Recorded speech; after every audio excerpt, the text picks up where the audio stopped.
Hello students, welcome to your channel tension free selections. और आज हम लोग मैथ में जो बहुत इंपॉर्टेंट टॉपिक है किसी भी कॉम्पिटिशन्स के लिए और जूनियर टीचर के लिए तो बहुत ज़्यादा इंपॉर्टेंट है, और इसके अलावा सीटेट और टीईटी के लिए भी बहुत ज़्यादा इंपॉर्टेंट टॉपिक है। टॉपिक जैसे आप देख रहे होंगे, टॉपिक का नाम है लाइन एंड एंगल्स। तो इसमें हम लोग जो डिफरेंट टाइप की लाइन्स और एंगल्स के बारे में पढ़ेंगे। इससे एक या दो क्वेश्चन तो ज्योमेट्री के अंदर से आना ही आना है, राइट। तो चलिए हम लोग स्टार्ट करते हैं। इसमें सबसे पहले हमारे पास क्या आता है, पॉइंट्स। अब पॉइंट्स क्या होता है, जैसे कि आपको पता होगा कि पॉइंट चाहे कहीं पर भी आप एक डॉट रख दीजिए, है ना, वो हमारा क्या हो जाता है, पॉइंट होता है। सपोज दैट मैंने यहाँ पर एक डॉट रख दिया, राइट, तो ये हमारा क्या हो गया, पॉइंट हो गया। तो वही बता रहे हैं कि ये क्या होता है, ये हमारा एक इमेजिनरी फिगर्स होता है जिसको हम ऐसे डॉट करके दिखा देते हैं, लेकिन ये इमेजिनरी होता है, रियलिस्टिक नहीं होता है, राइट। इसके अंदर ना ही अगर आप इसको जूम करके देखेंगे तो ये कुछ इस टाइप से या फिर कुछ इस टाइप से ऐसा करके बिल्कुल डार्क डार्क आपको सर्किल जैसा दिखेगा अगर आप जूम करके इसको देखेंगे, राइट।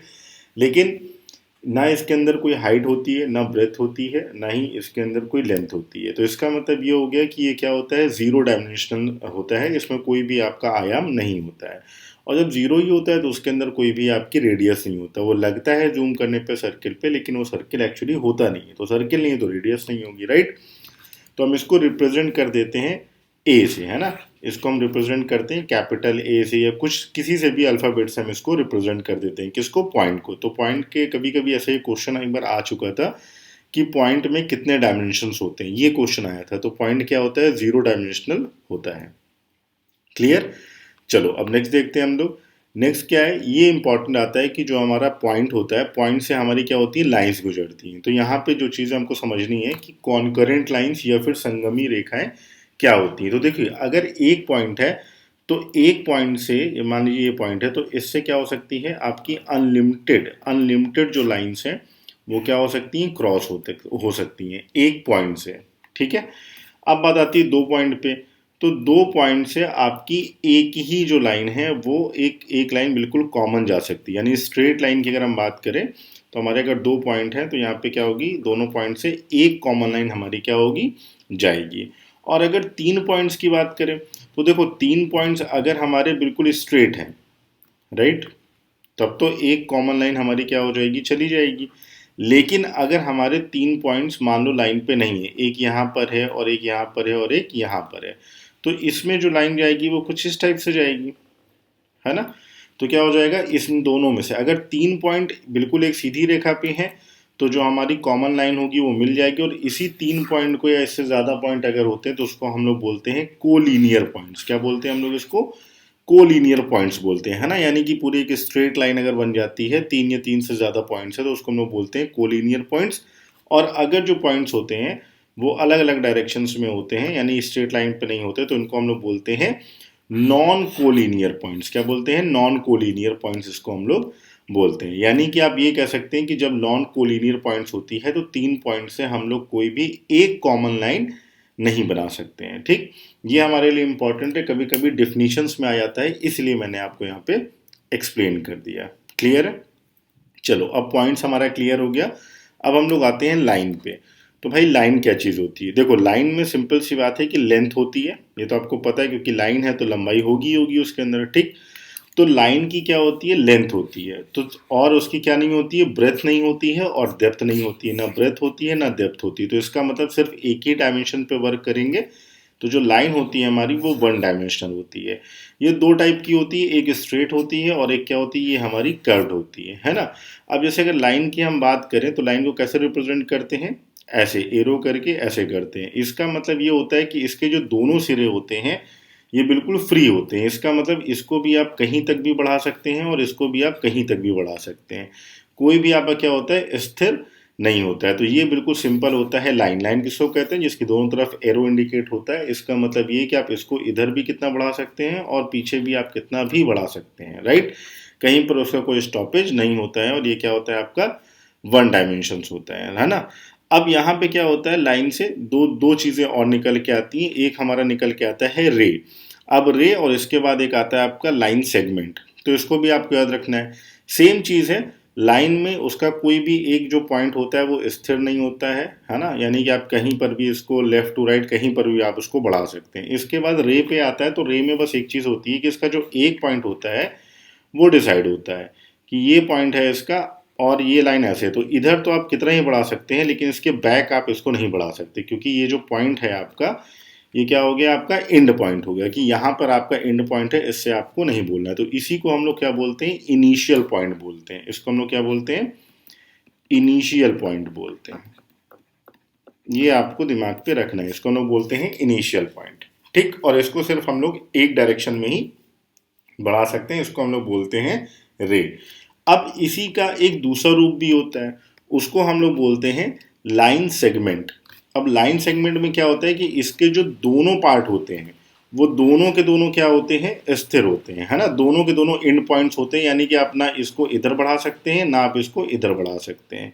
ठीक, बात समझ में आ गई। तो तीन चीज़ें आपके सामने हैं। एक तो सबसे पहले लाइन है जिसका कोई भी एंड पॉइंट नहीं होता है, जिसको किधर भी बढ़ा सकते हैं।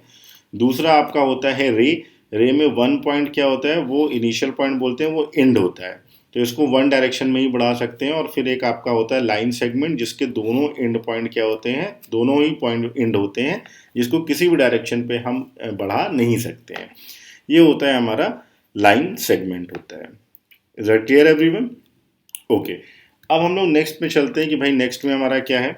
फिर एक हमारा आता है परपेंडिकुलर लाइंस। तो परपेंडिकुलर लाइंस का मतलब क्या होता है कि जब भी कोई दो लाइन, है ना, इतना याद रखना है कि जब भी कोई दो लाइन एक दूसरे को 90 डिग्री पे बाइसेक्ट करेंगी, राइट, 90 डिग्री पे बाइसेक्ट नहीं, बाइसेक्ट का मतलब तो अलग हो जाता है ना, बिल्कुल बीच से काटने का नहीं, ऐसा कुछ नहीं है, ठीक है। इंटरसेक्ट करती हैं किस पे, 90 डिग्री पे, तो वो कौन सी लाइन हो जाती है, वो परपेंडिकुलर लाइन हो जाती है। बाइसेक्ट का मतलब क्या हो गया कि जैसे मान लीजिए कि ये लाइन है, ये इसको मिड पॉइंट पे ही कट करेगा। ठीक, मिड पॉइंट पे, यानी इस रेखाखंड को अगर मान लीजिए ये ए बी है और इसकी लेंथ कितनी है, 10 है, तो ये इसको 20 से 5 पे ही डिवाइड करेगा। ये हो गया बाइसेक्ट। बाइसेक्ट का मतलब 20 से बराबर बराबर।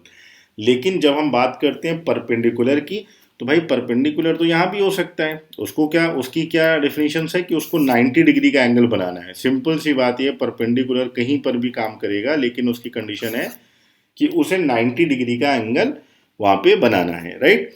अब जब कभी दो पैरेलल लाइंस आ जाती हैं, दो पैरेलल लाइंस को हमको क्या करना होता है, ब्रेक करता है। जो लाइन उसको क्या करती है, काटती है, उसको हम लोग बोलते हैं ट्रांसवर्सल या फिर त्रियक रेखाएं बोलते हैं। उसका भी अपना एक इम्पॉर्टेंट रोल है, क्योंकि जब हम लोग एंगल्स के बारे में पढ़ेंगे तब फिर हम लोग वहाँ पे देखेंगे कि कैसे हम लोग उसको यूज़ करते हैं। ठीक, और ये टॉपिक आपको बहुत अच्छे समझना है, क्योंकि जब आगे हम लोग ट्राइंगल्स पढ़ेंगे तो इसका बहुत यूज़ होगा यहाँ पे। इसलिए हर एक यहाँ पे जो पॉइंट्स मैं बता रहा हूँ, जो एंगल्स बता रहा हूँ, वो सारे के सारे एंगल्स आपको अपने दिमाग पे रखने हैं। नेक्स्ट, जैसे कि मैं आपको बता रहा था, ट्रांसवर्सल लाइन क्या होता है कि जब a line that intersect two or more parallel lines at different points, it is called the transversal line. Suppose that मैं बात करता हूँ दो पैरेलल लाइंस की मैं बात करता हूँ, ठीक है। यहाँ पे अगर ये लाइन करें तो ये क्या हो गई, सपोज दैट कि ये ए बी है एंड ये क्या है आपका सी डी है, और ये एक लाइन है जो इसको दोनों को ब्रेक करे, तो ये क्या हो जाएगी, इसकी ट्रांसवर्सल लाइंस हो जाएगी, यानी कि त्रियक रेखा हो जाएगी। ठीक, अब जितने भी एंगल्स होते हैं ना, वो हम यहीं से आगे हम लोग फाइंड करेंगे। ठीक है, तो ट्रांसवर्सल लाइन समझ में आ गया। ये एक हो गई, एक और कर लो तो ये हो गई दूसरी, एक और कर लो तो ये हो गई तीसरी। डिपेंड करता है क्वेश्चन पे कि कितनी ट्रांसवर्सल लाइंस वहाँ पे खींची जा सकती हैं। इसकी कोई लिमिट नहीं है। ऐसा नहीं है कि सिर्फ एक ही खींची जा सकती है, या फिर ऐसा नहीं है कि उसकी दो ही खींची जा सकती हैं। ऐसा कोई भी उसके लिमिटेशंस नहीं है। क्लियर? चलिए नेक्स्ट देखते हैं क्या है हमारा। नेक्स्ट कह रहा है कि व्हाट इज सरफेस। तो देखो सरफेस क्या होता है, आप लोगों ने देखा होगा कि भाई रेक्टेंगल है या फिर स्क्वायर है, तो किसी भी शेप को आप मान लो ऐसा, ये क्या हो जाएगा आपका सरफेस हो जाएगा। अब इसमें क्या क्या होता है, देखो इसमें आपको लेंथ दिख रही है और इसमें आपको ब्रेथ दिख रही है, ठीक है। लेंथ और ब्रेथ तो होती है बट हाइट नहीं होती, तो इसका मतलब यहाँ पे कितने डायमेंशंस हो गए आपके, 2 डायमेंशंस हो गए, है ना। लाइन आपका 1 डायमेंशन है क्योंकि वहाँ पे सिर्फ लेंथ है, ब्रेथ और हाइट नहीं है। सरफेस की हम बात करते हैं तो सरफेस में लेंथ और ब्रेथ दोनों है, हाइट नहीं है, तो दैट मीन्स इसका मतलब क्या हो गया कि ये आपका 2 डायमेंशंस हो गया, है ना। क्लियर है? Is that clear? यहाँ पे क्या बोल रहा है, any portion of a plane surface bounded by one or more lines is called a plane figure, यानी एक से अधिक लाइन से जो पूरी तरीके से क्या हो, समतल हो, जो एक दूसरे से क्या हो, मिक्स हो, यानी एक से अधिक रेखाओं से बंधे हुए समतल सतह के किसी भाग को हम लोग क्या कहते हैं, समतल आकृति बोलते हैं। ठीक, तो सिंपल आपको समझा दिया मैंने कि रेक्टेंगल है, स्क्वायर है, ये सब क्या है, हमारा सरफेस है ना। ये 2 डायमेंशंस होते हैं। तो कभी कभी क्वेश्चन में पूछ लेता है कि भाई जो सरफेस है आपका वो कितने डायमेंशंस होता है, तो आपको याद रखना है 2 डायमेंशंस होता है। इसके बाद कह रहे हैं कोप्लेनर लाइन। तो कोप्लेनर लाइन क्या चीज़ होती है, देखो अगर ये आपका कोई सरफेस है और सरफेस में आपकी लाइन खींच दी जाए, ऐसे ड्रॉ कर दी जाए सरफेस के अंदर, तो इसको हम लोग क्या बोलते हैं, कोप्लानर लाइन बोलते हैं। और अगर नहीं है तो उसको हम लोग क्या बोलते हैं, नॉन कोप्लानर लाइन बोलते हैं। सिंपल सी बात है, कंफ्यूज नहीं होना है कि ऊपर हम लोगों ने संरेखी और संरेखी पर जब हम लोग पॉइंट पढ़ रहे थे तो कंफ्यूज नहीं हो जाना है यहाँ पे कि क्या चीज़ें यहाँ पे हम लोगों ने डिस्कशन करी है। यानी आपको यहाँ पे एक पॉइंट हम लोगों ने डिस्कशन किया था, ये वाला कोलीनियर पॉइंट्स और नॉन कोलीनियर पॉइंट्स का मतलब क्या होता है कि 3 पॉइंट या 3 से ज़्यादा पॉइंट हो गए और वो एक स्ट्रेट लाइन बना रहा है, that is called collinear points. और सरफेस के अंदर हम बात कर रहे हैं यहाँ पे कोप्लानर, तो कोप्लानर अलग है और वो चीज़ हमारी अलग है। Is that clear? ये आपको दिमाग पे रखना है, कोप्लानर अलग चीज़ होती है और हमारा को लीनियर अलग चीज़ होती है। कोलीनियर का मतलब पॉइंट्स मिलाकर एक हमको स्ट्रेट लाइन बनानी है, और कोप्लानर का मतलब होता है कि एक सरफेस के अंदर आपको लाइन के बारे में डिस्क्राइब किया गया है। ओके, अब इसके बाद हम लोग बात करते हैं कि जब भी कभी दो लाइंस हैं और वो मिक्स हो जाती हैं किसी एक पॉइंट पे, तो वहाँ पर क्या बनता है, एक एंगल बनता है। जैसे मान लीजिए कि ओ बी आपकी एक लाइन है और ओ एक लाइन पे है, ये क्या हुआ कि ओ पॉइंट पे मिल गए, तो यहाँ पर क्या बन गया, एक हमारा एंगल बन गया। Is that clear? So the straight lines are called the arms of the angle. The point at which we meet is vertex x. तो यहाँ पे इस vertex पे ये मिल रहे हैं, तो यहाँ पे क्या हो गया, ये एंगल हो गया। सिंपल सी बात है, ये मैंने समझा दिया, वैसे सबको पता है कि इसको हम लोग क्या क्या बोलते हैं। ठीक, अब क्योंकि हमारे एंगल्स की बात आ चुकी है तो हम लोग समझ लेते हैं कि भाई एंगल्स कितने टाइप के होते हैं, क्या क्या क्वेश्चन हमसे पूछ लेता है, देखते हैं। सबसे पहले कह रहा है हमारे सामने कंप्लीट एंगल, फिर कह रहा है स्ट्रेट एंगल। तो स्ट्रेट एंगल की अगर हम लोग बात करते हैं, सबसे पहले स्ट्रेट एंगल हमारा क्या होता है, 180 होता है, राइट। राइट एंगल की बात करते हैं तो राइट एंगल का मतलब क्या होता है, 90 डिग्री होता है। इसके बाद अगर जीरो एंगल की बात करो, देखो तो एंगल का मतलब, जीरो एंगल का मतलब क्या हो, ये लाइन है, ठीक है, और ये ऐसे बिल्कुल जीरो जा रहा है, यानी कि ऊपर भी नहीं हुआ नीचे भी नहीं हुआ, तो ये क्या हो गया आपका शून्य कोण हो गया, यानी कि 0 डिग्री, कुछ भी उसके अंदर चेंजेस नहीं हुए। अब एक्यूट एंगल की बात करते हैं, तो एक्यूट एंगल का मतलब क्या होता है आपका, less than 90, less than 90 degree की बात करते हैं, उसको हम लोग बोलते हैं एक्यूट एंगल, यानी कि 60 हो गया, 30 हो गया, इस टाइप की चीज़ें हो गई, राइट। फिर बात करते हैं ऑब्ट्यूस एंगल की। तो भाई ऑब्ट्यूस एंगल क्या होता है, more than 90 but less than 180, more than 90 but less than 180, यानी 145 हो गया, 130 हो गया, इस टाइप से जितने भी एंगल्स आपके हो गए, राइट। अब आपका आता है रिफ्लेक्स एंगल। तो रिफ्लेक्स एंगल क्या होता है, रिफ्लेक्स एंगल का मतलब, ये रिफ्लेक्स एंगल्स का मतलब होता है कि more than 180 but less than 360, more than 180 but less than 360, it is called the reflex angle, और ये बहुत इंपॉर्टेंट है। अब तो आप समझ में आ ही गया होगा आपको कि कंप्लीट एंगल क्या बोलते हैं। तो कंप्लीट एंगल का मतलब होता है 360 डिग्री, एग्जैक्टली, यानी फुल एंगल बोल दो या फिर कंप्लीट एंगल बोल दो, उसका मतलब होता है 360 डिग्री।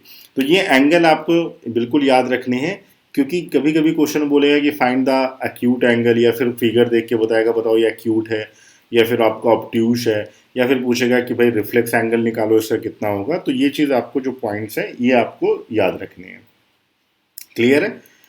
अब नेक्स्ट हम लोग चलते हैं, नेक्स्ट क्या है हमारा, ये मेजरमेंट ऑफ डिग्री आपको पता ही होगा कि भाई पाई की वैल्यू क्या होती है आपकी, 180 होती है। रेडियन, आपने जो डिग्री की वैल्यू होती है, डिग्री को चेंज करना है तो आपने सुना ही होगा कि पाई अपॉन 180 होता है, रेडियन को अगर कन्वर्ट करना है। एक नई चीज़ है यहाँ पे ग्रेडियन, हालांकि ये कभी पूछा नहीं आता, लेकिन क्योंकि सामने आया तो मैंने आपको बता दिया कि ग्रेडियन क्या होता है। तो 1 डिग्री इज इक्वल टू होता है ग्रेडियन मल्टीप्लाई बाई 180 अपॉन पे 200, ये होता है आपका ग्रेडियन, राइट। अब ग्रेडियन में जैसे कोई पूछ लेता है कि भाई ग्रेडियन कैसे फाइंड करना है, क्या चीज़ें होती है, तो सिंपल सी बात है। सपोज दैट मान लीजिए कि आपसे पूछा गया कि भाई 10 गार्डियन है, ठीक है, इसको डिग्री में कन्वर्ट करो, 10 ग्रेडियन है, तो क्या हो जाएगा, 1 डिग्री की वैल्यू यहाँ पे हो जाएगा 10 इंटू 180/200, राइट। और बाकी इसको सॉल्व कर लेना है, ये आ जाएगा कितना आ जाएगा आपका 9, यानी 1 डिग्री की value is equal to 9 gradient. तो इस टाइप से इसको फाइंड कर लेते हैं हम लोग, जैसे हम लोग अपना रेडियन फाइंड करते हैं वैसे ही हमारा ग्रेडियंट फाइंड करते हैं। बट ग्रेडियंट पूछा नहीं आता कभी भी, अभी तक क्वेश्चन में नहीं पूछा जाता, बट बाय द वे पूछ ले, इसलिए मैंने यहाँ पे क्लियर कर दिया है। अब इसके बाद हम लोग चलते हैं, जो हमारा ये होता है कॉम्प्लीमेंट्री एंगल। तो कॉम्प्लीमेंट्री एंगल एक होता है और एक होता है सप्लीमेंट्री एंगल, ये दो एंगल होते हैं, इसके बारे में भी आपको याद रखना है। तो कॉम्प्लीमेंट्री एंगल्स का मतलब ये होता है कि जब दो एंगल मिलके 90 डिग्री बनाते हैं, that is called the complementary angle, है ना। जैसे मान लो दो है, अभी ज़रूरी नहीं है कि ये बराबर बराबर हो, बाइसेक्ट तो है नहीं, तो मान लो ये 60 हो गया, ये 30 हो गया, पर दोनों का कॉम्बिनेशन कितना होना चाहिए, 90 होना चाहिए, राइट। कोई हो सकता है 40 हो जाए, 50 हो जाए, दोनों कॉम्बिनेशन कितना होना चाहिए, 90 होना चाहिए। ये है क्वेश्चन, यानी कि दो एंगल्स को ऐड करो और 90 हो जाएगा तो कॉम्प्लीमेंट्री एंगल हो जाए। सपोज दैट अगर क्वेश्चन में दिया है कि 35 डिग्री एक एंगल है, इसका कॉम्प्लीमेंट्री एंगल बनाओ, राइट। तो क्या करना पड़ेगा हमको इसमें ऐड करना पड़ेगा 55। तो 55 जब ऐड कर देंगे तो दोनों कितना मिलके हो जाएगा, 90 degree, that is called the complementary angle, right. Same इसी टाइप से आपका होता है सप्लीमेंट्री एंगल। सप्लीमेंट्री एंगल का मतलब क्या होता है, आगे कहीं पे क्वेश्चन में दिया हुआ कि सप्लीमेंट्री का मतलब होता है कि जब हम दो एंगल्स को ऐड करेंगे तो उसका एडिशन कितना होना चाहिए, 180 होना चाहिए। तो कॉम्प्लीमेंट्री का मतलब ऐसे याद करो कि भैया कॉम्प्लीमेंट्री का मतलब 90 है और सप्लीमेंट्री का मतलब दो एंगल्स को ऐड करो तो कितना हो जाएगा, 180 डिग्री हो जाएगा, राइट। अब इसके बाद हम लोग चलते हैं, जो हमारा आता है एडजेसेंट एंगल। अब ये एडजेसेंट एंगल क्या होता है, एडजेसेंट एंगल का मतलब होता है कि भाई जस्ट बगल वाले की बात हो रही है, किसकी बात हो रही है, जस्ट बगल वाले की बात हो रही है। जैसे ये आपका दिया हुआ एक फिगर दिया हुआ है, तो मान लीजिए ये एंगल है, तो इसके बगल का ये वाला एंगल हुआ, तो जस्ट एडजेसेंट एंगल्स की बात हो रही है। अब एडजेसेंट एंगल को पहचानेंगे कैसे, कि क्या क्या चीजें होती हैं, है ना। सबसे पहले इसमें क्या होता है कि एक जो लाइन होती है, ये दोनों एंगल्स के बीच में ये कॉमन होती है, एक लाइन आपकी कॉमन होना चाहिए, राइट। यानी यहाँ पे अगर मैं बात करूं एंगल सी ओ बी और एंगल की बात करूं बी ओ ए, ये दो एंगल्स की मैं बात करूं, तो यहाँ पे जो ओ बी है ये हमारा क्या हो रहा है, दोनों में कॉमन हो रहा है। सबसे पहला पॉइंट तो ये हो गया। उसके बाद ये हो गया कि ये जो इसका अंदर का ये एरिया है, ये आप कह सकते हो जो इसका इंटीरियर पार्ट है, और ये इसका एक्सटीरियर पार्ट है ना। एंगल्स की बात हो रही है, हम बात कर रहे हैं AOB की और COB की, इस एंगल की बात कर रहे हैं। तो एक्सटीरियर पार्ट और इंटीरियर पार्ट और एक्सटीरियर पार्ट दोनों क्या होने चाहिए, अलग अलग होने चाहिए। ये एक बात हो गई, इज दैट क्लियर, बात समझ में आ गई। और इनका जो वर्टेक्स होना चाहिए, यानी जो O पॉइंट होना चाहिए, वो भी दोनों में क्या होना चाहिए, कॉमन होना चाहिए, तब तो वो एडजेसेंट एंगल होंगे, है ना। अब सवाल उठता है कि ये तो सिंपल है, लेकिन कभी कभी अगर आपसे बोला जाए क्वेश्चन में कि angle COA and angle BOA क्या ये एडजेसेंट एंगल है, तो भाई ये एडजेसेंट एंगल नहीं है। क्यों नहीं है, क्योंकि देखो COA ये एक एंगल है, तो इसमें ये फुल की बात हो रही है, और बात हो रही है BOA, इसमें बात हो रही है, तो क्या चीज कॉमन नहीं है इसमें। सबसे पहली बात तो कोई एक बीच की लाइन कॉमन नहीं है एंगल्स के बीच में, जो इंपॉर्टेंट पॉइंट है, राइट। वर्टेक्स इंपॉर्टेंट है, और जो इंपॉर्टेंट नहीं है, मैंने क्या बताया कि इंटरनल पार्ट और एक्सटर्नल पार्ट दोनों क्या होना चाहिए, अलग अलग होना चाहिए, कंबाइंड नहीं होना चाहिए। लेकिन जब हम COA की बात करेंगे तो BOA का इंटरनल पार्ट तो COA के अंदर ही आ जाएगा ना। तो इस वजह से ये आपका क्या नहीं है, एडजेसेंट एंगल नहीं है, जो आपको दिमाग पे रखना है, राइट। चलो नेक्स्ट देखते हैं क्या है इसमें। नेक्स्ट है लीनियर पेयर। ये आपको याद रखना है कि बिल्कुल स्ट्रेट लाइन पे कोई भी अगर दो एंगल्स को हम ऐसे ऐड करेंगे और वो एडजेसेंट होने चाहिए, तो उसका एडिशन कितना होता है, 180 होता है। आगे क्वेश्चन में इसका बहुत यूज है, जितने भी आगे हम लोग क्वेश्चन करेंगे उसमें इन सब चीज़ों का धीरे धीरे छोटे छोटे पॉइंट्स का बहुत यूज होगा। नेक्स्ट, अब ये जो वर्टिकल अपोजिट एंगल और फिर इसके बाद हमारे जो लाइंस है, इसको मैं एक्सप्लेन करता हूँ कि इसमें कितने टाइप्स के हमारे जो एंगल्स होते हैं, उसको आपको बहुत ध्यान से समझना है। सबसे पहले मान लीजिए दो पैरेलल लाइंस हैं और इसमें एक ट्रांसवर्सल लाइन खींची गई। तो यहाँ पर मैं एक एंगल बनाता हूँ और सारे एंगल्स को आपको बहुत ध्यान समझना है, क्योंकि जितने के जितने एंगल्स हैं वो सब के सारे इंपॉर्टेंट एंगल्स हैं। जैसे मान लीजिए 1 2 मैं एंगल्स बना रहा हूँ, 3 4 5 6 7 8, ये एंगल्स हो गए। अब स्टार्टिंग करते हैं कि एंगल्स को पढ़ते कैसे हैं और कौन कौन से जो एंगल्स हैं वो हमारे इक्वल होते हैं। सबसे पहले हम पढ़ते हैं एक्सटीरियर एंगल्स, कि अगर ऐसी कोई सिचुएशन दी है तो वहां पर एक्सटीरियर एंगल्स, एक्सटीरियर का मतलब बाहरी एंगल, बाहरी कौन कौन से हैं, 1 2 7 एंड 8। ठीक है, ये हमारे क्या हो गए, एक्सटीरियर एंगल्स हो गए। कौन कौन से हो गए, 1 2 7 एंड 8, ये हमारे एक्सटीरियर एंगल्स हो गए। वैसे ही हमारे क्या है, एक्सटीरियर एंगल्स, इंटीरियर एंगल्स भी हैं। जैसे एक्सटीरियर है वैसे ही हमारे क्या होंगे, इंटीरियर एंगल्स भी होंगे। वो कौन कौन से हैं, जो अंदर की ओर है, यानी कि 3 4 5 एंड 6। तो ये क्या हो गया हमारे 3 4 5 एंड 6। ये तो समझ में आ गया होगा कि भाई एक्सटीरियर एंगल्स कौन से हैं और इंटीरियर एंगल्स कौन से हैं। ये तो बिल्कुल अच्छी तरीके से आप लोगों को समझ में आ गया होगा, है ना, बाहरी एंगल और अंतः एंगल। अब हम बात करते हैं, इसके बाद हमारे आते हैं करेस्पॉन्डेंस एंगल्स। कौन से आते हैं, करेस्पॉन्डिंग एंगल्स। करेस्पॉन्डिंग, और इसके आप कहीं पे चाहे नोट्स लिखते जाइए या फिर आप चाहें तो स्क्रीनशॉट ले सकते हैं। करेस्पॉन्डिंग एंगल्स कौन कौन से होते हैं, यानी कि ये एंगल, ठीक है, एक बाहरी एक अंदर, ठीक है, यानी दो पैरेलल लाइंस के बीच में अगर इस टाइप की कोई है तो ये एंगल और ये एंगल, इनको क्या बोलेंगे, जो एक ही तरफ रहेंगे, है ना, पैरेलल लाइन पे है या ट्रांसवर्सल है तो एक ही तरफ, एक अपर वाला यानी एक एक्सटीरियर एंगल्स और एक इंटीरियर एंगल्स, ये क्या हो जाएगा हमारा, इसको बोलते हैं हम लोग करेस्पॉन्डिंग एंगल्स। और ये आपस में क्या होते हैं, बराबर होते हैं, यानी कि angle 1 is equal to angle 5। Same ऐसे ही क्या हो जाएगा हमारा, angle 2 is equal to angle 6। Same ऐसे ही हो जाएगा हमारा 3 to 7, angle 3 is equal to angle 7। और सेम ऐसे ही हो जाएगा हमारा एंगल 4 to एंगल 8।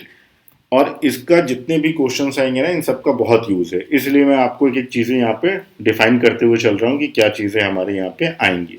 तो करेस्पॉन्डेंस एंगल समझ में आ गया। करेस्पॉन्डेंस एंगल्स कौन से होते हैं, एक एक्सटीरियर होता है और एक एक ही साइड में होना चाहिए, कंडीशन ये कि एक ही साइड में होना चाहिए, राइट। अब इसके बाद जो दूसरा हमारा पॉइंट होता है वो होता है वर्टिकल अपोजिट एंगल। क्या होता है, वर्टिकल अपोजिट एंगल। तो वर्टिकल अपोजिट एंगल कौन कौन से होते हैं उसको भी देख लेते हैं। वर्टिकल अपोजिट यानी कि आप कह सकते हो जैसे डायगोनल्स होता है ना, अपोजिट एंगल यानी कि जैसे मान लो कि ये एंगल अपने इक्वल पे अपोजिट डायरेक्शन पे क्या होगा, इक्वल होगा। ये एंगल ये अपने अपोजिट वाले क्या होगा, इक्वल होगा। तो यहां पर जब हम बात करते हैं वर्टिकली अपोजिट एंगल की, तो इसका मतलब क्या हो जाएगा हमारा, 1 angle is equal to 4 and 3 angle is equal to 2। और ये भी आपस में क्या होते हैं, इक्वल होते हैं। इनको बोलते हैं हम लोग vertically opposite angle. Vertically opposite angle, याद रखिएगा सारी चीज़ें मैं इसलिए बता रहा हूँ कि क्वेश्चन में इन सारी चीज़ों का हम लोग यूज़ करेंगे। जितने भी क्वेश्चन करेंगे आगे हम सब लोग इनका यूज़ करेंगे। क्या क्या हो जाएंगे वर्टिकल अपोजिट में, angle 1 is equal to angle 4। Same ऐसे ही हो जाएगा एंगल हमारा 2 इज इक्वल टू एंगल 3, ये इक्वल टू हो जाएगा। सेम ऐसे ही angle 5 is equal to angle 8 and angle 6 is equal to angle 7। Clear, okay. इसके बाद फिर ये दो एंगल्स हो गए। इसके बाद हमारा आता है alternate interior angles. Alternate interior angles और अल्टरनेट एक्सटीरियर एंगल्स, दोनों चीज़ें आती हैं हमारी। तो पहले हम लोग देख लेते हैं अल्टरनेट इंटीरियर एंगल्स हमारा क्या होता है। एक फिगर बनाते हैं अल्टरनेट इंटीरियर एंगल्स को, आपको इजी हो जाएगा समझने के लिए, ठीक है। अल्टरनेट इंटीरियर एंगल्स यानी कि अंदर वाले एंगल्स की बात हो रही है।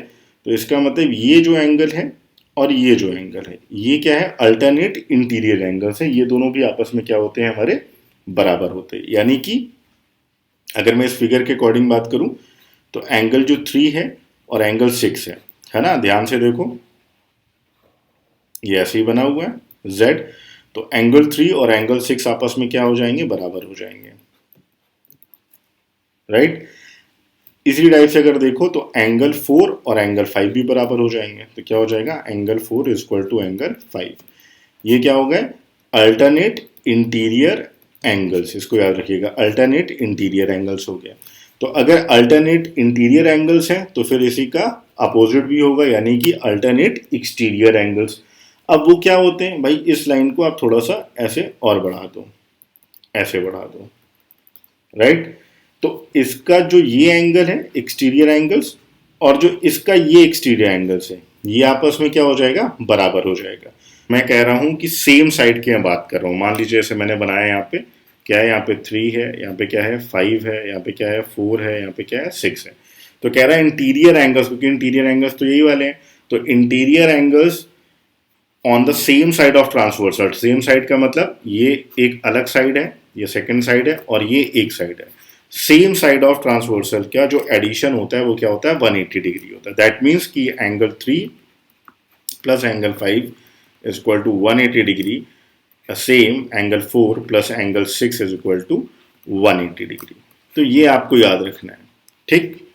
तो जितने भी तरीके से जो हमारे एंगल्स और इम्पॉर्टेंट पॉइंट्स थे, वो सारे के सारे जो पॉइंट्स हैं वो मैंने लिखवा दिया आपको, ठीक है। Is that clear everyone? तो अल्टरनेट एक्सटीरियर एंगल्स हमारा क्या होता है, यानी कि जिनके डायरेक्शन हमारे क्या होंगे, अगर मान लो इसको मैंने ऐसे ऐसे करके बढ़ाया और इसको मैंने ऐसे ऐसे करके बढ़ाया, तो यानी कि ये वाला एंगल और इसका जस्ट अपोजिट ये वाला एंगल, ये आपस में क्या होते हैं, बराबर होते हैं, ठीक है। ये आपस में क्या होते हैं, ये बराबर होते हैं, राइट। तो इसका मतलब क्या हो जाएगा कि एंगल 1 यानी angle 1 is equal to angle 8, angle 1 is equal to angle 8, same ऐसी angle 2 is equal to angle 7। इसको हम लोग बोलते हैं सेम अल्टरनेट एक्सटीरियर एंगल्स, यानी कि ए, इसको हम लोग बोलते हैं alternate exterior angles. Is that clear everyone, right. और वो मैंने आपको ट्रांसवर्स वाला बता ही दिया है कि इंटीरियर अपोजिट एंगल्स जो होते हैं, इनको क्या बोलते हैं, इंटीरियर अपोजिट्स एंगल भी बोल सकते हैं।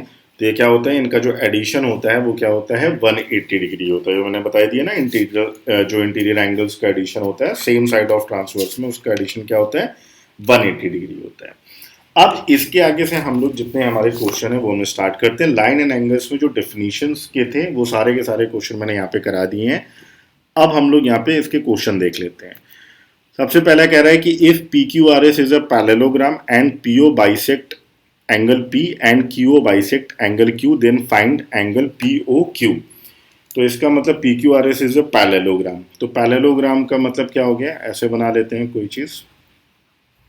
अभी जब हम लोग क्वाड्रिलैटरल्स पढ़ेंगे तो वहां पे पैरेललोग्राम क्लियर करेंगे।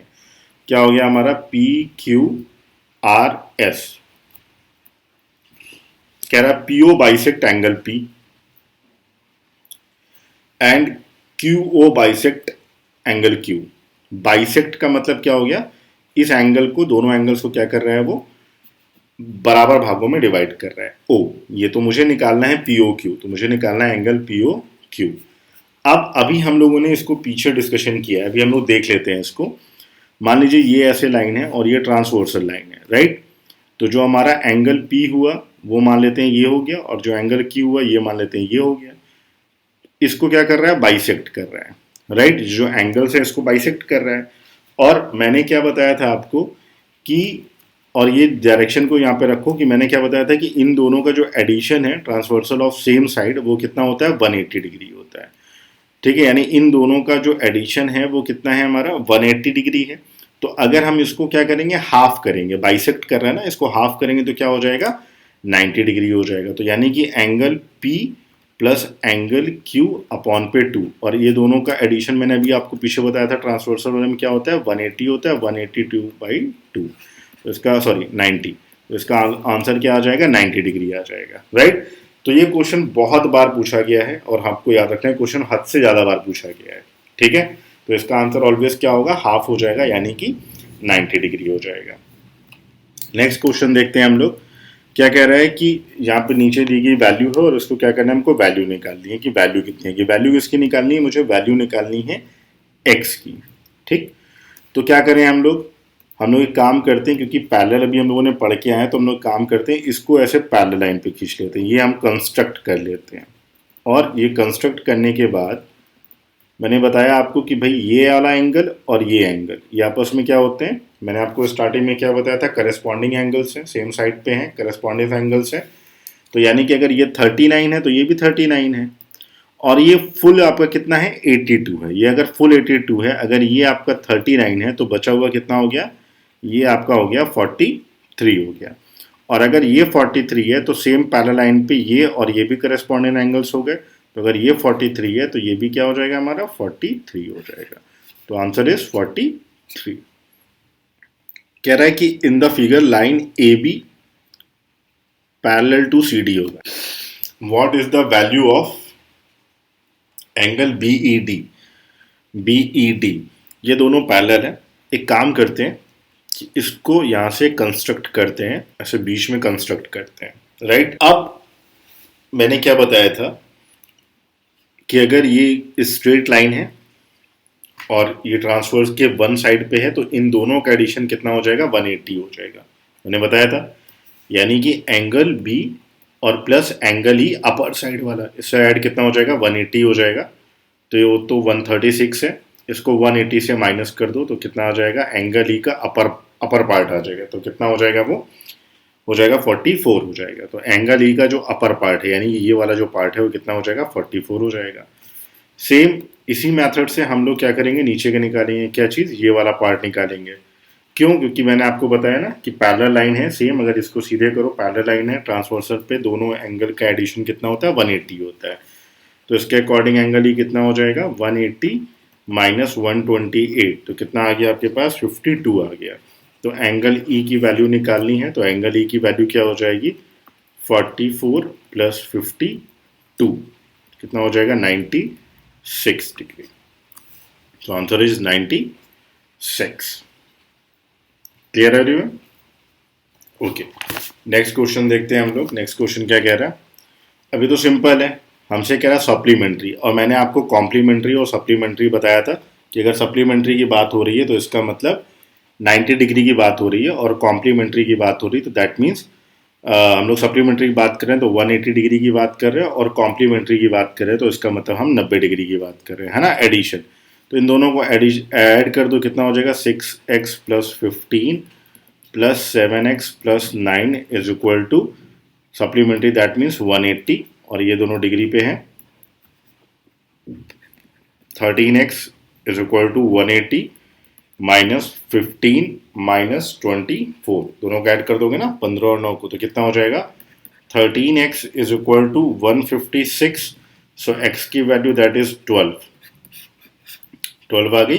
मुझे वैल्यू निकालनी है, 12 की वैल्यू मैंने रख दी यहाँ पे, तो मेरे पास कितनी आ जाएगी, 1272, ठीक है, कितनी आ जाएगी, 72 प्लस 15 दैट मीन कितना हो गया, 87, और फिर बाकी वाला इसमें रख दिया तो कितना हो गया, 84 प्लस 9, तो दैट मीन्स 93।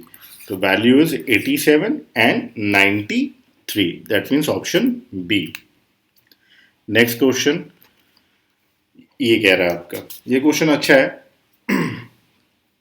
अब फिगर से आपको घबराना नहीं है, आपको सिर्फ देखना है कि इस क्वेश्चन पे हम लोग कैसे सॉल्व कर सकते हैं। देखते हैं, आपको पता है स्ट्रेट लाइन है, तो ये जो बटा हुआ पार्ट है ऑटोमेटिक कितना हो जाएगा, 70 हो जाएगा। 180 होता है तो ऑटोमेटिक ये हो जाएगा 70 हो जाएगा। ये पार्ट और ये पार्ट आपस में क्या होता है, मैंने बताया करस्पॉन्डिंग एंगल्स होते हैं, दोनों इक्वल होते हैं, तो y ऑटोमेटिक कितना हो जाएगा, 70 हो जाएगा, राइट। इतनी बात समझ में आ गई। और ये जो बचा हुआ पार्ट है ये कितना हो जाएगा, 60 हो जाएगा, क्योंकि 180 डिग्री होता है, और ये आपस में क्या होते हैं, इक्वल होते हैं, करस्पॉन्डिंग एंगल्स है ना, तो ये भी क्या हो जाएगा, 60 डिग्री हो जाएगा। तो मुझे निकालना क्या, y माइनस एक्स, तो कितना हो जाएगा, 70 माइनस 60, दैट मीन्स 10 डिग्री। तो आंसर हमारा कितना हो जाएगा, 10 डिग्री आ जाएगा। क्लियर है?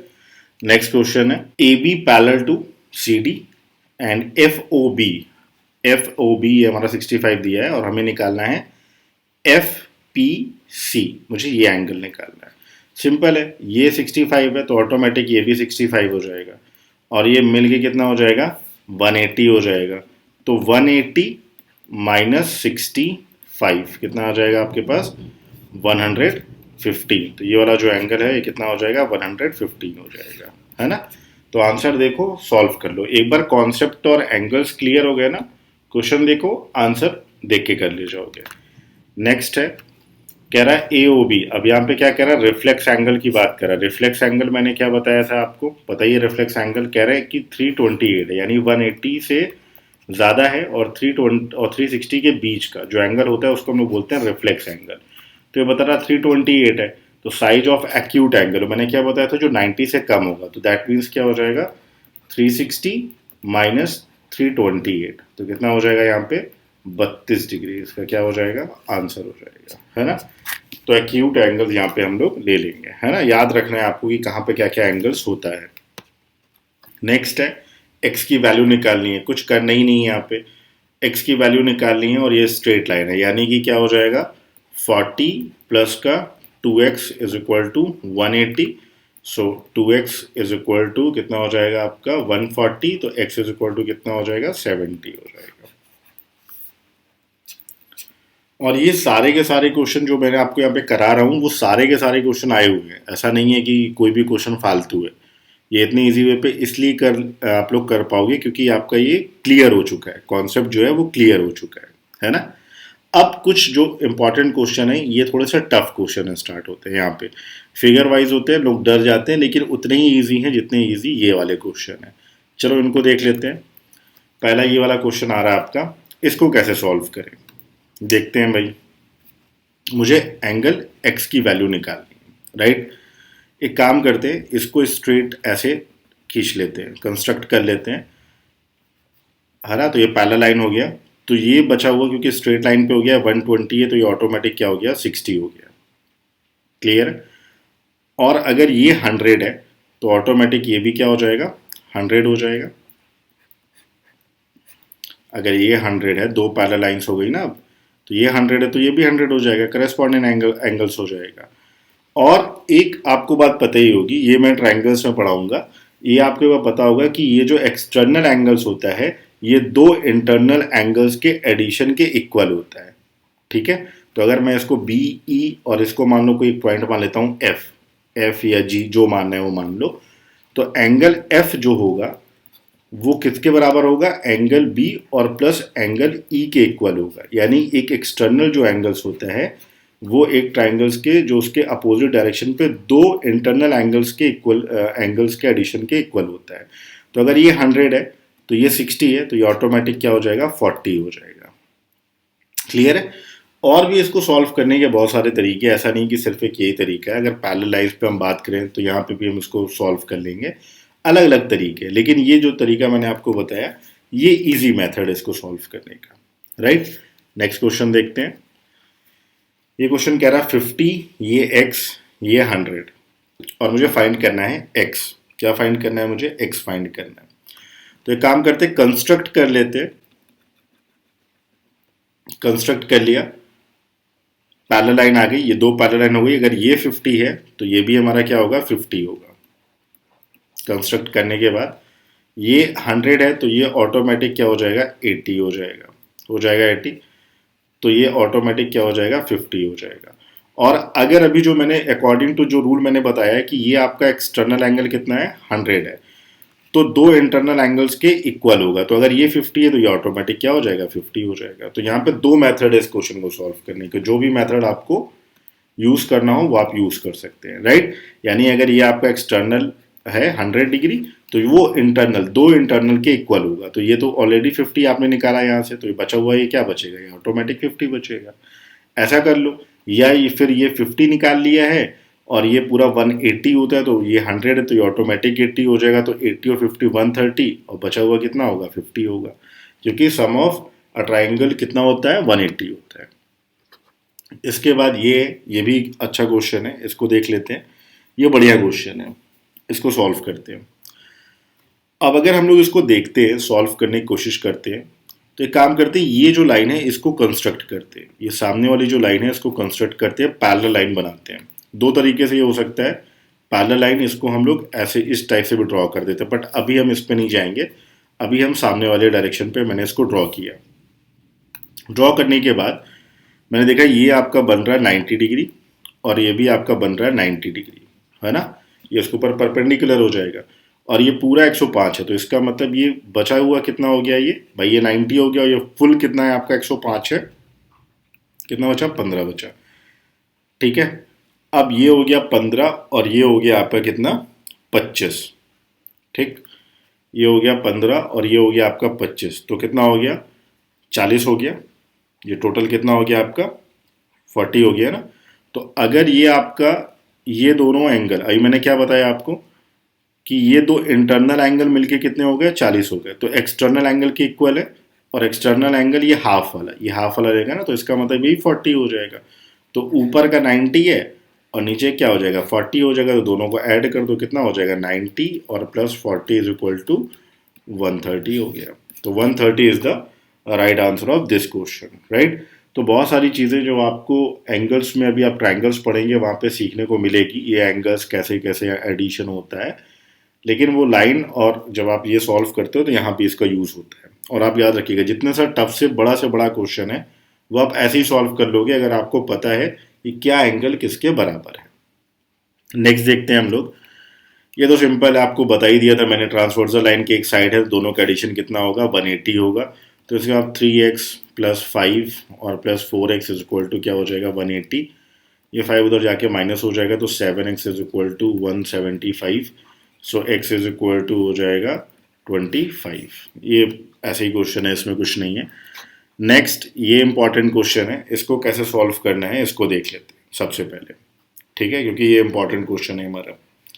इसको कैसे करेंगे, अब अगर ये x की वैल्यू निकालनी है मुझे, अगर मैंने ये एक स्ट्रेट ऐसे कंस्ट्रक्ट कर दिया, ये स्ट्रेट अगर मैंने कंस्ट्रक्ट कर दिया तो मेरे पास क्या हो जाएगा, अगर मैं देखूं तो ये स्ट्रेट हो गया, तो ये ऑटोमेटिक मेरे पास कितना हो गया 50 हो गया।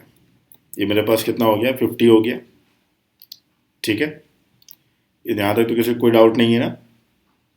ठीक, और मुझे वैल्यू निकालनी है इस x की, तो अगर ये मेरे पास 50 हो गया और मेरे पास ये 70 है, करस्पॉन्डिंग एंगल्स की अगर मैं बात करता हूँ तो करस्पॉन्डिंग एंगल ये 70 है, तो ऑटोमेटिक ये भी क्या हो जाएगा 70 हो जाएगा। ये 70 हो जाएगा, तो इसका मतलब ये ऑटोमेटिक कितना हो जाएगा 110 हो जाएगा।